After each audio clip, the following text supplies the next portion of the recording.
നമ്മളിന്ന് സിനിമ കാണാൻ കണ്ണൂർ സൗദയിലേക്ക് വന്നിരിക്കുകയാണ്. ടിക്കറ്റ് ഞങ്ങൾ മുന്നേ ബുക്ക് ചെയ്തതുകൊണ്ട് ക്യൂ നിൽക്കേണ്ടി വന്നില്ല. ടിക്കറ്റ് എടുത്തു.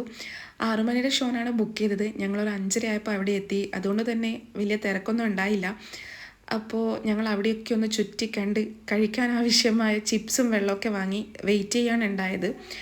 6 മണിയായപ്പോൾ ഷോ തുടങ്ങാനായി. എല്ലാവരും ടിക്കറ്റ് മുന്നേ ബുക്ക് ചെയ്തതാണ്. പ്രീപെയ്ഡ് ബുക്കിംഗ് അല്ലേ എല്ലാവരും ചെയ്തത്.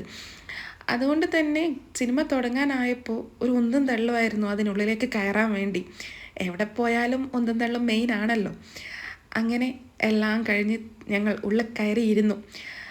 സിനിമയുടെ തുടക്കത്തിൽ തന്നെ ലാലേട്ടൻ്റെ പഴയ പിക്സൊക്കെ കണ്ടപ്പോൾ ഭയങ്കര ഒരു രോമാഞ്ചം വന്നായിരുന്നു. നിങ്ങൾക്ക് വന്നായിരുന്നു എന്ന് കമൻറ്റ് ചെയ്യണേ. അപ്പോൾ സിനിമ കണ്ടു. സിനിമ വളരെ നന്നായിട്ടുണ്ട്, എനിക്ക് ഇഷ്ടപ്പെട്ടു. പക്ഷേ ഒരു ഫസ്റ്റ് ഹാഫ് കഴിഞ്ഞപ്പോൾ തന്നെ എന്തായിരിക്കാം കഥ എങ്ങോട്ടാണ് പോകുന്നതെന്നൊരു രൂപം നമുക്ക് കിട്ടിയായിരുന്നു. ഇത് എൻ്റെ മാത്രം അഭിപ്രായമാണ്. നിങ്ങൾക്ക് എങ്ങനെയായിരുന്നു എന്ന് കമൻറ്റ് ചെയ്യണേ. അപ്പോൾ ഓക്കെ, ബൈ.